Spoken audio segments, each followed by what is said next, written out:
Lesgezi indaba ze-1 KZN TV uyifundela uSamukeliso kaNqolunga ngibingelele mbukeli asibhekele ihamba phambili usuku namhlanje. uMatlala uthi ubegwazela uNdosi kunxuswe uMasipala ngolwezihlekelele kanti abasemvoti batelekele amabonasi. Ovusmus Kets Matlala uthi ke wayehambisa ngesikhwama imali kulowe ngungqongqoshe amaphoyisa ubheka icele emva kokumsiza ekutheni ke kubuya izinto zakhe ezasithathwe amaphoyisa. uMatlala usho lokho namuhla phambi kwekomiti leParlamente eliphenya ke ngezitsolo ezavezwa ukhomishana wamaphoyisa kwaZulu-Natal uGeneral Nhlanhla Mkhwanazi. uMatlala uthe ucele wayemfone imali kanti-1 million rand ngokumsiza kwakhe uthi kodwa wagcine kwaze ukumnika u500,000 ngezikhawu ezahlukene uthe uqala kwaba 300,000 enye kwaba 200,000 uthemba ukuyeka ukumnikeza imali wazibona seboshwa ephekwa ngembuzo uMatlala amalungu eParlamente uveze ukuthi wayevamise ukusebenzisa izimoto zebhizinisi lakhe lonogada uma eyobona ucele ngenhloso yokuzimaketha. owe-DA utshela uMatlala ukuthi lento ayishoyo ayiwenza umqondo. When you travel to KZN to meet Mr. Cele, you go in a convoy of 6 or so cars with up to 14 men, you say? Yes. Well, unless you're an incredible show-off, what is the necessity for that? I'm in business. I'm advertising my business. Okay, so are all those cars branded? No, they're not. So then how do you advertise your business? They've got number plates. They've got number plates. Yes. Are they branded? No, they're not. Okay, well, then you'll agree with me that makes no sense. It makes quite a lot of sense. Okay. Do you travel in blue light convoys with this paramilitary style convoy of yours? No, I don't. You used to? To do what? Travel with blue light convoys? No. Yes. And how did you access those blue light convoys? I never used blue lights. Never ever? Yes. So anyone who says you did is a liar? I'm not saying he's a liar, but I'm saying I've never used them. Okay. The protection that you supplied in Ekurhuleni. owe-MK Party epheka uMatlala ngembuzo uthi uMatlala akaboni yini ukuthi umhlangano abanawo noNhlanhla Mkhwanazi ongukhomishana amaphoyisa kwesifundazwe kwaZulu-Natal ingoba wayesaqhubeka emphenya. Ephendula uMatlala uthe akanalwazi ngalokho. The sequence of events on the 6th of December, they raided your house, correct? Yes. And the team that raided your house is the PKTT, a team which accounts to him, correct? And then on the same month, December 2024, they raided your house. I think the date is the second raid was on the... The second raid, it was the office actually, not the house. Yeah, oh yes. Yes. But they raided you. Yes. And it's the same people, the same PKTT members who raided your house, correct? And then Mkhwanazi meets with you. He makes an undertaking to you that he is going to intervene. He will speak to a person and revert to you, and he never reverted. On the following month, in May, Mkhwanazi's team arrest you. So don't you think that Mkhwanazi was busy with an investigation on that day, but you never realized it? Yes, I don't know. Don't you think that you were trapped on that day by Mkhwanazi? Ukuthula kobufakazi kusaqhubeka. ngoDebogho Sibisi wezindaba ze-1 KZN TV kuChannel 261 ngiseThekwini. Usekela mangameli wakuleli uPaul Mashatile usephonseleke inselelo uMasipala ukuba baguqule indlela ababhekana nayo ngezihlekelele kepha ke baqhamuke namasu ahla abahlosile ukuvikela kungakabike nomonakalo. Lokhu kulandela izikhukhula eshiye umonakalo endaweni yaseNew Hanover eMshwathi muva nje. uMashatile wekhuluma ngesikhathi ke kuqhubeka ingqungquthela yamalungu enhlangano eyengamele uMasipala kuleli South African Local Government Association ebibanjele eThekwini. Sikhulu isidingo sokubuyekezwa kwendlela oMasipala ababelwa ngayo imali uhulumeni kazwelonke. Lokho kudalulwe usekela mengameli wakuleli ngesikhathi kuqhubeka ingqungquthela yamalungu enhlangano engamele oMasipala kuleli. uMashatile uveze ukuthi ke iningi loMasipala alikwazi ukuzikhiqizela inkece. The current dispensation was adopted at the time when the theory was very strong that municipalities have their own revenue. So when the Minister of Finance distribute equitable share of revenue, they say, well, the municipalities will collect their own. But we know that the reality is different. And therefore, we need to review that because I'm sure many of you will agree with me that there are many municipalities that don't have a tax base. There's no industry, and what is even worse, you find a situation that where industry and households are not paying for services. So during this review process, this is one of the issues that we have to deal with.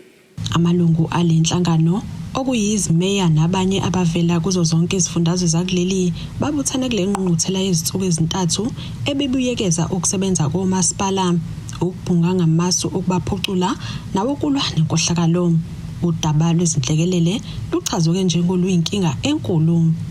We also call upon municipalities to be disaster resilient.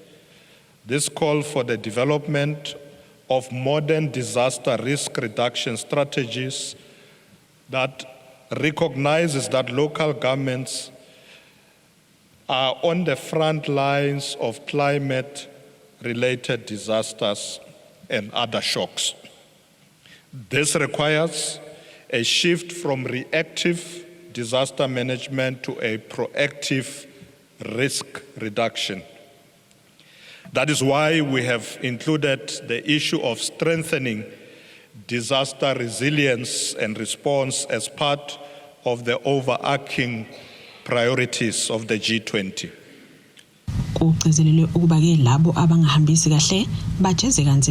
Auditor General's insights and SALGA's record of clean audits remind us of the importance of compliance, transparency, and accountability. Nevertheless, we must also confront the challenges of unfunded budgets, poor revenue management, and the need for stronger consequence management. If local government is indeed where the rubber hits the tar, then we must advocate for a more equitable fiscal dispensation. Ezindabeni ze-1 TV kube kuntombi khona Mvubu ngesethekwini. Izisebenzi zikamasipala umvoti KwaZulu-Natal ziphume zashingila zaduba umsebenzi kulandela ungakhokhelwa emhlomulo wazo wonyaka phecelezi ibonasi. Labasebenzi bathi-ke ayingenanga imali ngosuku bebelindele ngalo, kodwa-ke kwangena umholo ojwayelekile kubeni-ke kuyisivumelwano phakathi kukamqashi nabo. Izisebenzi zomasipala umvoti zithi zihosha izinyawo emsebenzini kulandela ungaholelwa amabonus azo. Thema sesingasayitholi response sase decide ukuthi sikhoshe inyawo. We are not on strike, sigodla abandla abasebenzi ukuthi umqashi aze asinikeze a clear direction ukuthi amabonus abasebenzi ashonapi ayokhokhwa nini. Ilokho kubalekile because ase late kusukela ngomhla ka15 kuNovember kuze manje sizofika ekupheleni kwenyanga kaNovember awangenile. Laba bathi le mali yezisebenzi inesabelo sayo esiqondene nayo. Umqashe esebonile ukuthi imali akayiphathanga kahle kwaze kwafika ekutheni agcine temperature ngoba lezi imali ngokomthetho umqashi kufuze ring fence noma azi-invest eceleni so that makufika lezi insuku angabi nenkinga.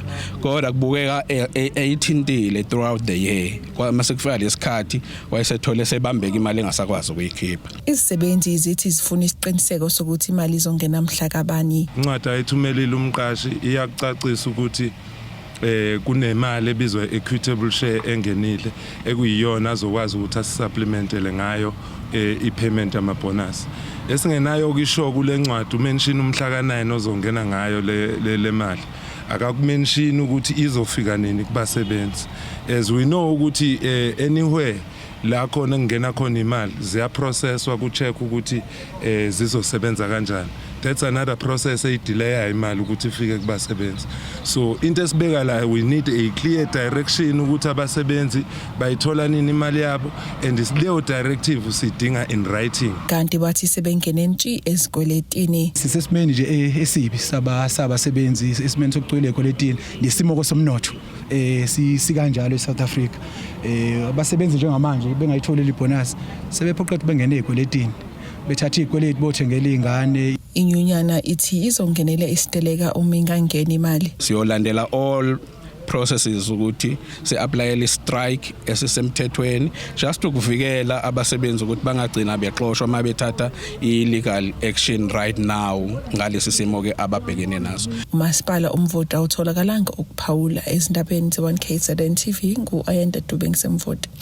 Njengoba ke namuhla kuusuku lokuphothula ukubhala kwezivinyo zikamatikuletsheni, ungqongqoshe umnyango wezemfundo KwaZulu-Natal uSipho Hlomuka uthi bafuna uhlelo lokumaka lubeke nesidima nozenzo. Lolu hlelo lokumaka kulindele ukuba ke luqala mhla 2 kuZibandlela. Umnyango wezemfundo KwaZulu-Natal uthi ugculisekile ngokusingathwa kokubhala kwezivinyo zikamatikuletsheni zokuphela konyaka. Ungqongqoshe walomnyango uthi ke nakuba zibe khona izigameko eziphazamisile, kepha ke konke kuhambe kahle. Zikhona ke izinto ezenze ukuthi sibe ne-consent kuyona lesikhathi sokubhala kwama-examination. Okunye kwayo abantwana ababe kwi-car accident khona la eMlazi okwenza ukuthi bagcine ngaqhubekanga nokubhala ama-examination, and abanye umntwana shaya omunye wama-candidate babefunda bonke amathela ngamanzi ashisayo okwagcina ukuthi nabo bangaqhubeki nokubhala ama-examination. Enye into ile abantwana or izigebengu ezashisa isikolo lapha eMpolweni secondary school, kodwa ngenxa yomnyango wakwazi ukuthi uprovide an alternative center la khona abantu abaqhubeke babhale ama-examination. Abekhona ama-protest ekade yenzeka kwey'ndaweni ezifew eseceleni kwekolo, kodwa lo ma-protest azange aphazamise ukubhala.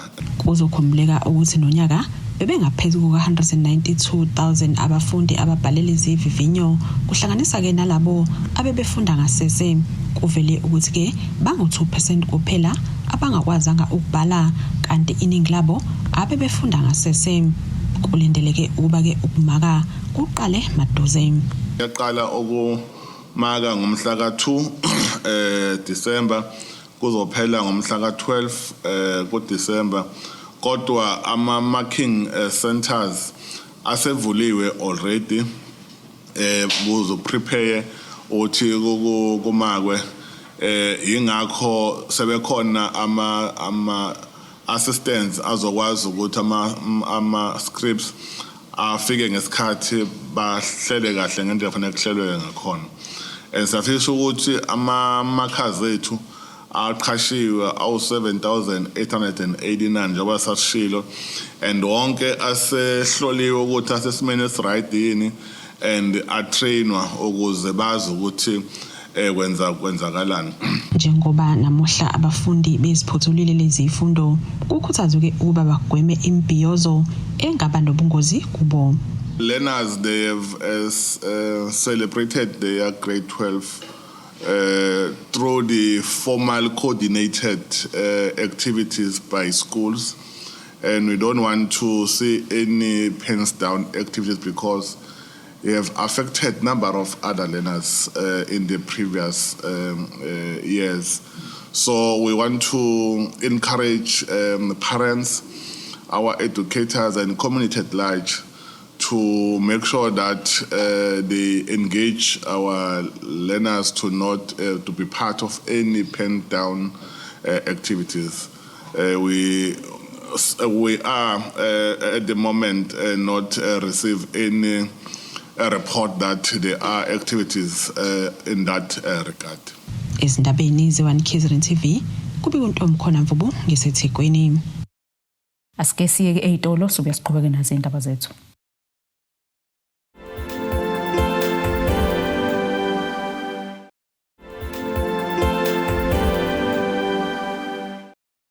Sikwamukela imbukeli ubukele zona ke indaba ze1KZN TV nazi ke kuyihlokana kuyizona ehamba phambili osukwini namhlanje. uMatlala uthi ubegwazela uNdosi kunxuswe uMasipala ngolwezihlekelele kanti abasemvoti batelekele amabonasi. Kuqhuquzele umphakathi waseDukuduku eMtubatuba enyakatho likaMthaniya kuba kuphumela obala ngamacala okuhlukunyezwa nodlame olubhekiswe kubesifazane nezingane lokhu kuza ngemuva kokuba ke kunokukhukhulela ngoqo wombuthano kaMasipala kule ndawo. Indawo yaseDukuduku ngaphansi kaMasipala iNkosi uMtubatuba enyakatho nesifundazwe KwaZulu-Natal isingathi ukukhukhulela ngoqo umhlangano nalapho bewuhlanganise khona umphakathi ovela kumawadi amahlanu okuward 1, 2, 3, 4 kanjalo no5. Isekela lemeya umuzi wenkosi Shobede ukhuzihlava sokubulawa kwabantu besifazane kanjalo nodlame njengoba le ndawo yaseDukuduku ikuyabhekana nalezi inkinga. Ngaphandle ke ukuthi u16 days of activism sibe ne program thina njengoba ngithe ibudget ihlukene kaningi sino special program la khona senza inkonzo enkulu la eDukuduku ukulwisana nalesihlava sokuthi kubulawa abantu utholakala abantu buluya abanye bedlwengulwe esilwisana ngathi kakhulu njengomkhandlu senza inkonzo ebenkulu ebilisana naleyo nto senza futhi ama awareness la khona sithi umphakathi nawo awube nerolo edlalayo ukulekelela amaphoyisa ukulekelela uhulumeni nomasipala ukulwisana nalenkinga esibhekene nayo. Sithi ke umkhandlu zoMtubatuba phansi ngokubulawa kwabesifazane nezingane phansi ngokubahlukumeza phansi ngokudlwengulwa kwabantu besifazane kudlwengulwa nezingane. Siphumileke siyafisa ukuthi sakhe ama group lana adinga uhulumeni afana inhlaka lezi ezakhiwa abantu emphakathini ukulwisana nobugebengu ukulekelela uhulumeni. uShobede uphinde wachaza kabanzi ngezihlelo zikaMasipala zangonyaka ozayo nokunika umphakathi ithuba lokuveza iziphakamiso zawo kulomhlangano ngezinto abasifisa zenziwe endaweni yabo. Sizokwenza lo msebenzi wokubenza babe ingxenye kahulumeni.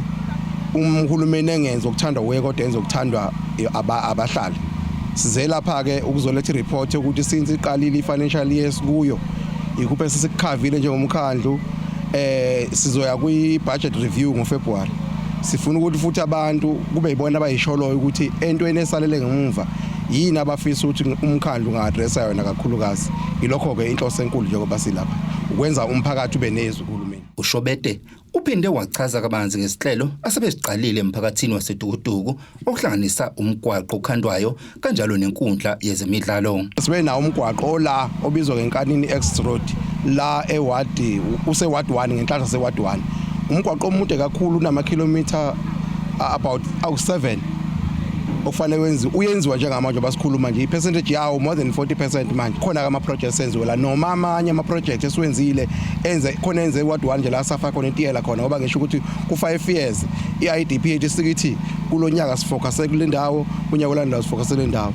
This year kule ndawo esingayibala ile elane ward 1 eyomgwaqo ikhona ke neminye seward 2 eward 2 nje sine ground esilenzayo elibiza more than 8 million eselizophela nominini manje iground lenziwe khona ukaddressa inkinga nabantu. Umphakathi ubonakala uphume ngomningi bawo kulokhukhulela ngoqo umhlangano obubanjelwe ezweni elisha.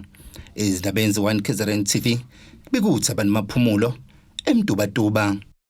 Umndeni waseFeldenvlei eRichards Bay enyakatho likaMthaniya ucele kokungadalulwa ufuna kubulungiswa kudokotela wezingane owahlenza indodana yawo umlenze inezinyanga ezili11 izelwe ongabanga ke impumelelo. Lo mndeni usolo dokotela Vanderberg owabeke esebenzela esibhedlela esizimele iMelomed Hospital ngokukhubaza ke indodana yawo umlenze kulandela ke ukungeniswa esibhedlela ngonyaka 2022 ngemuva kokuphuka umlenze idlala endlini. Kusukela ngeliswa esibhedlela ehlinzwa ngemuva kokuphuka edlala endlini umntwana omfana oneminyaka 4 esiligodlile igama lakhe ngenxa yokuvikela ke yena nomndeni wakhe akaze kaphinde kwazi ukuzihambela ngenyawo zakhe zombili njengoba ke seneminyaka 4. Wahlinzwa udokotela wezingane udokotela NM Vanderberg owabeke sebenzela ke esibhedlela esizimele eMelomed Private Hospital eRichards Bay. Wase yasibhukhela unakho uDr Linton wa-admithwa khona lapho umntwana eMelomed Hospital esempangeni. My admithwa udokotela bese vele ulo dokotela Vanderberg bese evele nje eyambhukhela nje theater masinyane umntwana ona 11 months. So nathi kusimangalise njengabazali ukuthi hawu umntwana ungathi ephukile nje okunormal ona 11 months umuse theater. Kodwa ke sikuthatha njengoba kunjalo ngoba vele udokotela ngeke simphikise. Uyise womntwana siligodlile igama lakhe uvikela kuphepha kwakhe uthi wahamba lo dokotela kwaze kwaphela ke imali ye-medical aid engalitholi kusizo. Saqala ngoJuly ama follow up sesikwenze emarumini akhe eMelomed. Njalo sasithi masifika siqale kuyiscanner noma ku-x-ray. Bese mayeqeda sibuye size kuyo udokotela awaride ama-scanner asho ukuthi hayi cha kusahamba kahle. Ukwenzeka udokotela lokhu sukela ngoJuly ama follow up sessions kwaze kwaba uNovember same year. NgoNovember wasethi hayi ngenxa ukuthi ama-funds asephelile wasekho kahle ucela ukuthi sibuye the following year 2024. Uthi usolo dokotela ukubabalekela ngemuva kokuhlinza kumntwana wabo ongaphumelelanga. Only to find ukuthi mayeqeda operation yakhe ngalolo suku etheater mayesebuya hayi uthola ukuthi akulungi insimbi lena iyayigxegela bese udokotela athi cha ayisekho into azoyenza naye. Athi naye ayikho into esingayenza sibone ukuthi siyakumupha omunye udokotela orthopedic. Nangempela sivele sikhohle uye. Unomntwana esiligodlile igama lakhe ukumvikela ukuthi ke kubona bonke odokotela sebahambile ukuzama ukuthola usizo. Baba baza kumhlolo owenziwa ke lo dokotela ukuhlinza ngomntwana wakhe engaphansi kweminyaka. Kuze kube manje uNdaba una 4 years. Akahamba uNdaba sengise ngamhambisa ngisho kwabanye odokotela kade eseJohannesburg. Ngihamba odokotela about 10. Bonke labo dokotela about 10 engibahambile. Akekho ngisho noyedwa ovuma ukoperate uNdaba ngisho sengicela ngithi inkosi yami ingane yami ayihambi lokhu yazalwa angiyazi ingane yami ihamba ngeenyawo zombili ayihambe empeleni angubeke nje kanjalo ayihambi so kubo bonke labo dokotela about 10 akekho ngisho noyedwa bebebabaza ukuthi ubani ngempela udokotela ooperate ingane ina 11 months. Isibhedlela seMelomed sathunyelwa kwimibuzo esonto ledlule kuze kube manje azange siphendule ukunalokho sazisa ke iziko lezindaba ze1KZN TV ukuthi uDaba lukubameli baso nomndeni othintekayo. Abameli balo dokotela othintekayo bakuphika ukuthi wababudedengo futhi bathi abazali balomntwana bayachazelwa ngamathuba okungenzeka kungaphumeleli ukuhlinzwa komntwana. Bathi enye ke into yabanqinda ukusebenza kwabo abazali bomntwana base besebenzisana ke nodokotela esibhedlela sikahulumeni. Uyise womntwana uthi uDaba selukubameli babo kanti umntwana yena usethola ukwelashwa esibhedlela sikahulumeni eNgwelezane. Ezindabeni ze1KZN TV kuba inkosi Nhle Mthembu eRichards Bay. Umasipala wesifunda uGusu uhlaleke isikhathi eside ungenayo usekela meya nokunezinsolo ezithike owayekhona kulesi sikhundla uMandla Chiya waxoshwa iqembu likaKhongolose kulesi sikhundla. Umasipala wesifunda uGubeke ngokusemthethweni usekela meya omusha nokubonakala ke enamava ekusebenzeleni umphakathi. So help me God. Uqoke ngokungaphikisi usekela meya kaMasipala uKhansela Dixie Nciki onamava kwipolitiki njengoba eseke waba yimeya kaMasipala umuzi wabantu. Uthi uzimisela ukusebenzela umphakathi ngaphandle kokubheka ukuthi owaliphi iqembu. Njengomeya amathema amabili emuzi wabantu. Ukusebenzela umphakathi ke kuye kwangifundisa lukhulu kakhulukazi njengoba bengikade ngingumeya because mangabe umeya usifune responsibility enkulu kakhulu eyokuthi uqiniseke ukuthi wonke umuntu endaweni yokuqala nje wena qala njengomeya kufanele uqiniseke ukuthi amakhansela wonke awahlukanisi ngokubuqembu bawo ngoba sonke sine goal A1 eyokuthi sizosebenzela umphakathi. Okwesibili engifisa ukusho ukuthi mangabe uyikhansela kakhulukazi mangabe umeya uye uqiniseke ukuthi awusebenzi wedwa usebenza nethimba lonke. Uthi njengoba ebeyingxenye yamakhansela sogwini kuningi sebekwenzile ukuphucula ukuhlinzeka kwamanzi nokuthuthwa kwendle. Kwaqala ubaba umeya esebenza yedwa engumeya aphinde bengudeputy mayor kakhulukazi kwicala lewater and sanitation. Okwesibili futhi ngibonga ikomiti lilonke nje belikade linomuntu obekade engu-acting chairperson ubaba uNgwale basebenze kahle kakhulu and njengoku njengamanje ngikhuluma nje kuningi sokwenziwe around the issue of amanzi nendle but owami umsebenzi ukuthi ngiqhubeke lapho beqale khona Ngiyakuthanda kakhulu ke ukusebenzela umphakathi. Mina ke ngelishwa okanye ngenhlanhla ngiyakuthanda nokuzifikela ngizinyawo zami ngibone inselelo abantu ababhekene nazo ngoba usengengazazi inselelo uma ngabe ungafikelele ebantwini. Uveza ukuthi uzimisele nokulwa nesihlava esihlasela isifunda ugu sokuhlukunyezwa kwabantu besifazane nezingane. Uphinde wanxusa abantu besifazane bangabi uvanze emgaqweni ikakhulukazi ngesikhathi samaholide kaDisemba. Mangabe nje siqala asibe nalo loluhlelo lokuphuma nje sixoxe nemiphakathi and nemiphakathi yethu asiyinxenxe abantu bethu besifazana bangabe uvanzi emigwaqweni ngezikhathi ezokhwathi ngoba abaningi bayadlwengulwa babulawe bengazi noma babulewe phi babulewe ubani bagweme kakhulu futhi nokuhlala endaweni zokucisha unkoma kakhulukazi ebusuku ngoba bagcina bengazazi and ireport esisithola emaphoyiseni leyo ukuthi abantu abaningi abadlwengulwayo abantu kuba ngeweekend kusho ukuthi abantu bayebethi baphume bathi bawuzijabulisa so siyafisa nje umphakathi wonke ngoba siyafisa ukuthi ukhisimusi wethu ube ukhisimusi onempumelelo. Lo mbiko benowethulelo zamando sicele wezindaba ze1 KZN TV ngisesayidi. Asiphinde futhi seyitolo sobe siqhubeke nazo indaba zethu.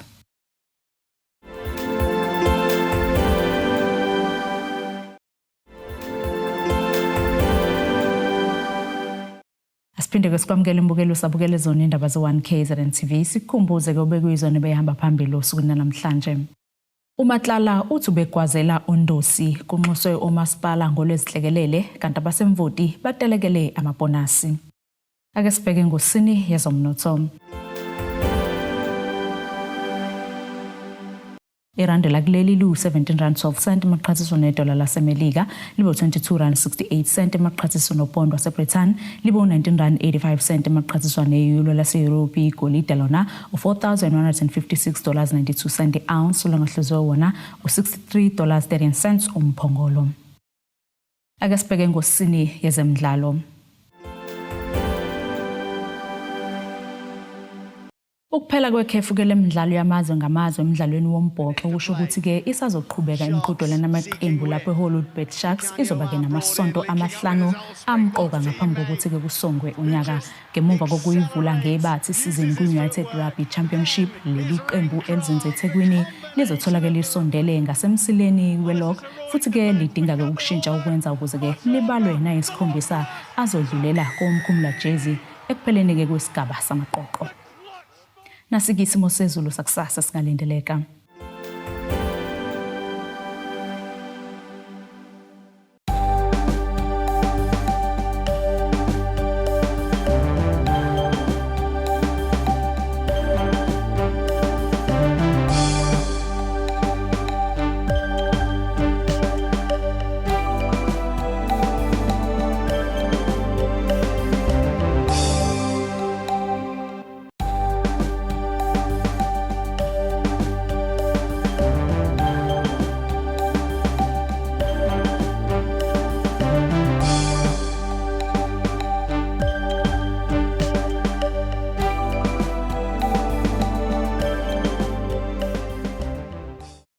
Bukeli ziyaguqa bese kuphathelwe zona usuna namhlanje nawe ke sophinde sihlangane kusasa futhi ngasisikhathi esifanayo nisale kahle.